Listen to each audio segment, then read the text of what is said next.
જય માતાજી મિત્રો, તો નવા વિડીયોમાં તમારું સ્વાગત છે. તો આજ ઘણા સમય પછી આજ વ્લોગ બનાવી છે. તો આજે આપણે બનાવવાનું છે આ મકાઈનું શાક. અત્યારે દિવ્યા છે, અત્યારે દાણા ફોલે છે મકાઈના. તો થોડાક દાણા કાઢી લીધા, થોડીક મકાઈ આખી રાખવાની છે. તો બટેટા છે, મરચાં ને બધું મિક્સરમાં ખમણવાનું છે. એ જો ટમેટા મિક્સરમાં ખમણવાનું બાકી છે, ડુંગળી છે, કોથમરી છે. તો શું બનાવવાનું છે? મકાઈનું શાક. તો આવડે છે કે તને? મને ક્યાં આવડે, તમારે બનાવવાનું છે. હા. તો આજે મિત્રો મારે મકાઈનું શાક બનાવવાનું છે. કેવી રીતે મકાઈની રેસીપી બને તો વિડીયોમાં આગળ બના રહેજો. અને ચેનલમાં ન હોય તો ચેનલને સબસ્ક્રાઈબ કરી લેજો. વિડીયો ગમે તો વિડીયોને લાઈક કરી દેજો. તો આપણે પહેલાં હવે તૈયારી કરી લઈએ. મિક્સરમાં ટમેટા અને ડુંગળીને હું ખમણી કરવા બેસી ગયો છું. તો ખમણી કરીએ છીએ. તો આપણે પહેલી બધી વસ્તુને આપણે પહેલાં ખમણી કરી લેવાની છે મિક્સરમાં ઝીણી ઝીણી. તો એને આપણે રગડા જેવી ઓલી થઈ જાય, ગ્રેવી થઈ જાય. આપણે પહેલાં કરી નાખીએ, તો પછી આપણે બનાવવાની શરૂઆત કરીએ. તો વિડીયોમાં કન્ટિન્યુ બન્યા રહેજો. તો મિત્રો, જો મારા ભાઈ બનાવે છે મકાઈનું શાક. વગર નાખવા બેસી ગયા.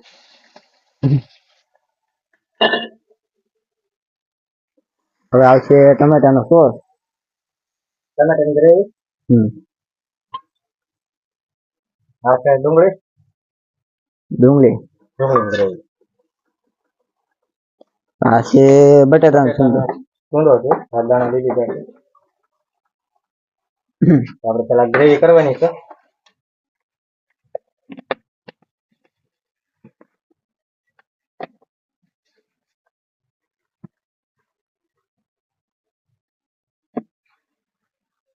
તો આપણે પેલા એની ગ્રેવી ખાવા દેવાની છે. આપણે જે મીઠું નાખી દઈએ. હવે જો મિત્રો, હવે આવે છે મીઠું.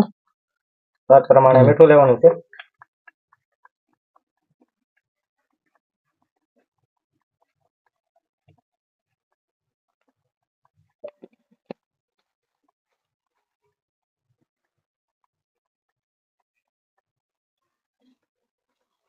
હવે નાખશે મારો ભાઈ બટાટાનો સૂંદો.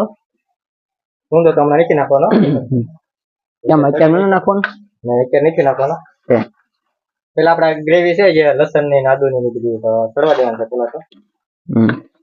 તો ગ્રેવી ચડી જાય પછી આપણે મકાઈનું શાક ને આપણે મરચું હળદર ને બધું નાખવું એટલે બળે નહીં. હવે આમાં એવું છે પાણી એડ કરી નાખ્યું કેમ કે બળે નહીં એટલે. બાકી આ ગ્રેવી થઈ ગઈ છે. હવે આવે છે હળદર.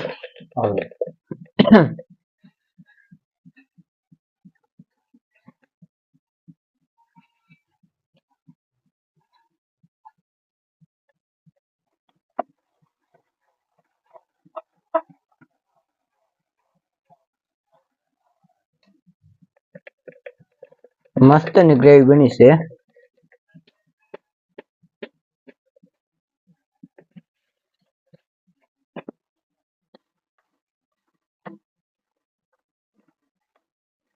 મિત્રો આ ગ્રેવી છે, આપણે થોડાક ટાઈમ ચડવા દેવાનું થઈ ગયું. કેમ કે આપણે કોઈ જાણે પેલા બનાવ્યું નથી. આ પહેલી ટ્રાય છે આપણે બનાવી હતી મકાઈનું શાક. આવી રીતે પહેલી વાર ખતરો કરું છું. જોઈએ પછી અમારા ભાઈ ની હતા બધા બહાર, તો પછી આ મકાઈ અમારા પપ્પા લાવેલા હતા. આ મકાઈનું શાક બનીને જઈ ટેસ્ટ કરીએ. તો કામે થઈને જો આપણે સીધું આમાં લઈ ગયા.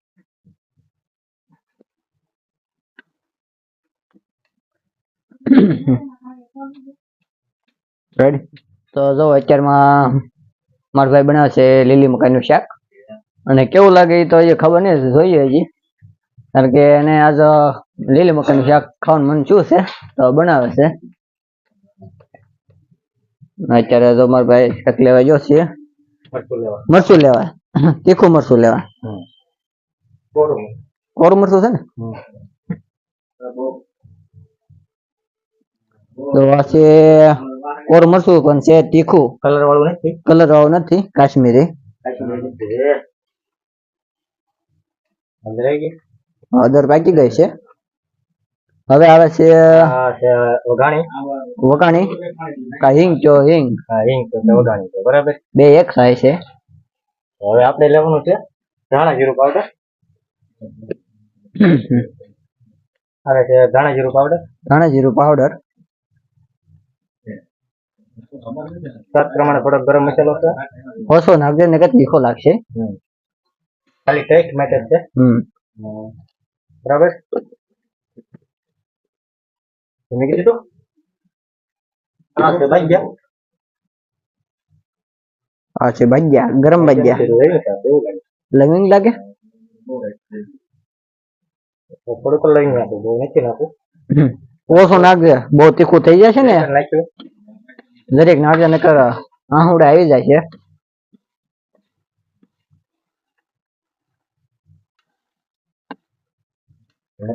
ગ્રેવી સડવા દેવાનું થઈ ગયું. આપણે દાણા તો બધા સડી ગયેલા છે. થોડીક આપણે દાણા કાઢ્યા, અમુક પાકી રાખી, ખાવાની મજા આવે એકદમ. આ છે બટેટા સંધો. બટેટા એ આપણે લાઈટમાં નાખતા છે, કેમ કે બાફેલા બટેટા છે.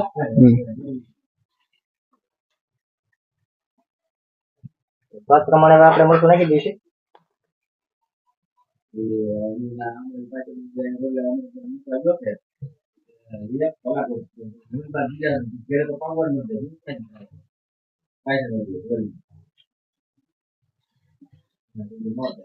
બહુ તીખું ન થઈ જાય.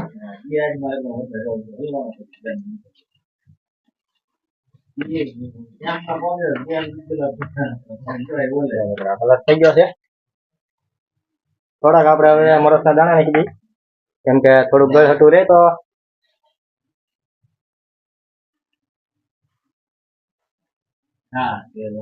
જો આવી ગયા છે 4 મોરસના દાણા.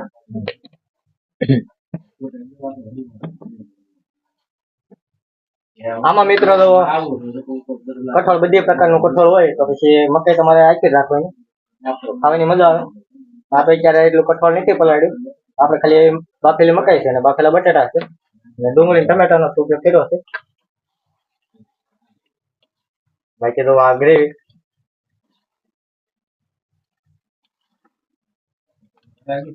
ગ્રેવી થાય છે અત્યારે મસ્ત થઈ ગઈ છે. સ્વાદ કેવો આવે છે? એક નંબર. એક નંબર.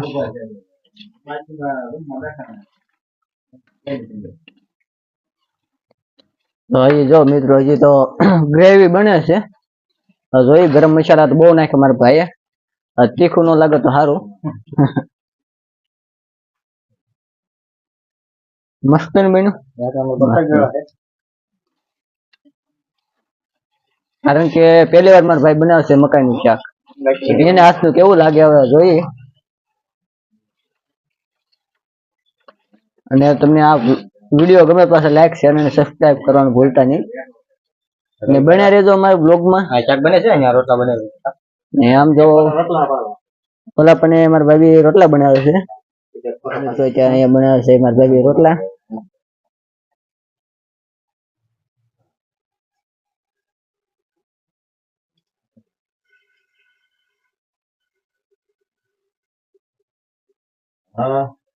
ને એમાં બા ભાણા ધોવે છે. તો હું છું બા તાવ આવી ગયો? તાવ આવી ગયો. ગુજરત થઈ ગઈ કે? આજ નતું બનાવે છે મકાઈનું શાક. કેવું લાગશે?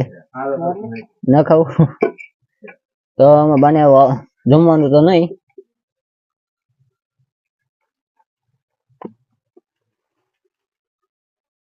માપા જો અત્યારે અલગ થઈ ગયા.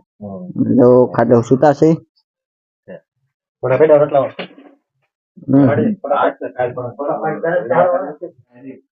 જો અત્યારે મારા ભાઈએ નાખી દીધો છે બટાટાનો સિંધો. ખમણી નાખીએ. ખમણી નાખી. આમ પાવભાજી બની ગઈ છે. પાવભાજી બની ગઈ મિત્રો. આમાં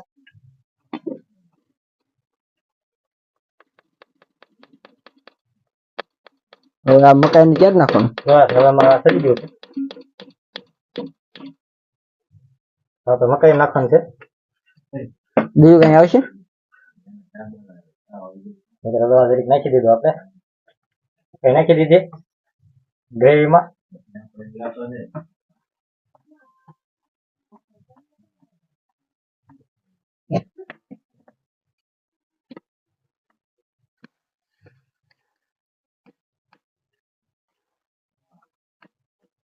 કલર પકડાઈ ગયો છે મકાઈનો. હજી કાશ્મીરી મરચું નહોતું નાખ્યું. હા એટલે કલર ના પકડ્યો બરોબર. કલર નથી પકડાયો. બાકી તો બરોબર જ છે. તમે જોવો થોડું શક્કર અમે એટલે મજા આવે. ને તીખું તો થયું છે મીડિયમ, બહુ નહીં. મીડિયમ. મારી કીધું તીખું તો હશે. તીખું તો લાગવાનું, કારણ કે જે મરચું નાખ્યું એ તીખું હતું. મિત્રો આપણે શાક બની ગયું છે હવે. એટલે ટકો તો પલ્લી જવાનો છે એટલે કે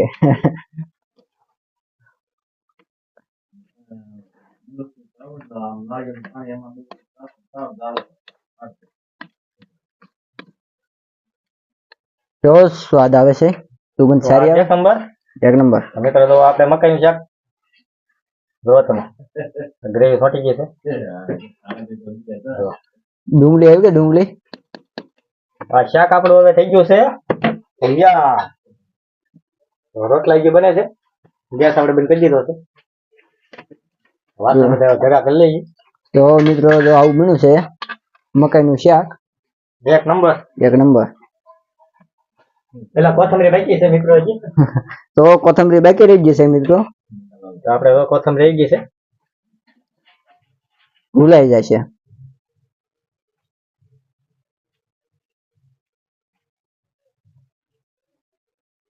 કોથમરી રહી ગઈ.